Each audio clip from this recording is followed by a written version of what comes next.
নিজের সংসার বলতে তো কিছুই নাই, বোনের সংসারে এখন থাকতেছে, খাইতে আসি, সব কিছু করতে আসি। হ্যালো এভরিওয়ান, কি অবস্থা? আশা করি সব ভালো আছেন, আমিও ভালো আছি। আমি নিজের জীবনের প্রথম নিজের হাতে কোরবানির মাংস রান্না করি। তারপরে এত মাংস, যেহেতু আমরা 3জন মানুষ, সেজন্য বেশি নেইনি। এখানে প্রায় 4 কেজি 3.5 কেজির মতো মাংস। আমরা যেহেতু 3জন মানুষ আর 2টা বাচ্চা আছে, বাচ্চারা এগুলো খাওয়া দাওয়া করে না, সবসময় নুডলস হাবিজাবি এগুলো খাই। সেজন্য ভাবলাম যে এতটুকুই রান্না করে, যেহেতু আমরা 3জন মানুষ। আর আমার বোনের শরীরটা খুবই অসুস্থ, সারাদিন এই গরু নিয়ে অনেক খাটাখাটি করার পর ওর শরীরটা অসুস্থ হয়ে গেছে। সেজন্য ভাবলাম যে আমি রান্না করি। আমার বোনে বলো তুই আজকে রান্না কর। তারপরে ভাবলাম যে আমি রান্না করি। আমি তো কোনো সময় রান্না করি না কোরবানির মাংস বা এতগুলো মাংস একসাথে রান্না করি না। এই প্রথম নিজের হাতে এতগুলো মাংস রান্না করছে, হাতে মেখে। আর যেহেতু নিজের এক হাতে মোবাইল আর এক হাতে সব কিছু পরিবেশন করতে আসি, মাংসটা ভালো করে আগে ধুয়ে নিছি, 2 দোয়া 3 দোয়া দিছি, দেওয়ার পরে আদা রসুন বাটা ব্লেন্ড করে নিয়ে করে দিয়েছি পরিমাণ মতো, আন্দাজ মতো সব কিছু আমি ঢাইলা দিতে জানি না কী হবে। কিন্তু তারপরে ভাবলাম যে কী করতেছি না করতেছি, হাত দিয়ে কোনো মাপামাপি না, হাত দিয়ে খালি উঠাইতেছে দিতেছে আর ডিব্বা ধরে ঢাইলা দিচ্ছে। তারপরে দেখি না আল্লাহর রহমতে মাংসটা এত মজা হয়েছে যে বলার বাইরে। আর কোরবানির মাংস এমনি তো খুবই ভালো হয়, খেতে খুবই মজা হয়।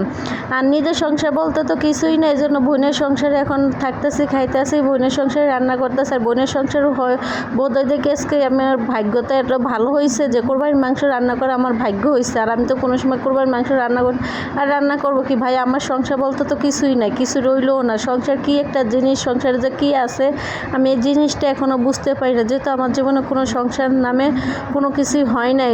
অনেক চেষ্টা করছি সংসার টিকার জন্য, সংসার করার জন্য, কিন্তু আল্লাহ আমার কপালে কোনো সংসার বা কোনো কিছু লেখা রাখে নাই।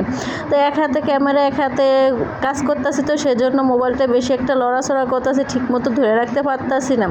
আর যেহেতু করে এক হাতে ধরা লাগে, এই জন্য আরও বেশি সমস্যা হইতেছে। এই জন্য এক হাতে অনেক কষ্ট করে ভিডিও করতেছে আর এক হাতে রান্না করতেছে। আর পোলাপান যেহেতু বাসায় নেয়, ভাগনা ভাগ্নি সবাই ঘুরে আনন্দতে আছে, ঘুরতে ফিরতে আছে। আর আমার জীবন তো আনন্দ বলতে কোনো কিছু নেই। যে আজকে আপনাদের সাথে বিকেলে একটা ভিডিও শেয়ার করছিলাম যে আমি জঙ্গলে, আমার মন যখন খারাপ হয় আমি জঙ্গলে এসে একটু ঘোরাফেরা করি, তখন একটু মনটা ভালো হয়ে যায় প্রকৃতি দেখলে।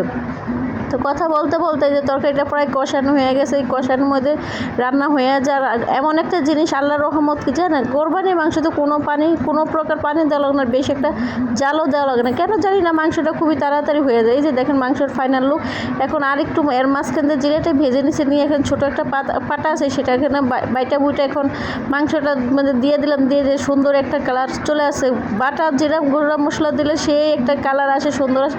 আর রান্নাটা এত মজা হচ্ছে যে বলার বাইরে। তো রান্না করছে ঠিকই, রাত্রে আর কোনো খাওয়া দাওয়া করিনি, এভাবে শুয়ে রয়েছে। যেহেতু মাংস লাড়াচাড়া করলে দেখলে মনটা ভরে যায়, সেজন্য আর কোনো খাওয়া দাওয়া করিনি। সকালে উঠে তারপরে খাওয়া দাওয়া করছি। এই রান্নাটা কালকে করছি, ভিডিওটা দিতে পারি না, যেহেতু রান্না করতে তো অনেক রাত হয়ে গেছে।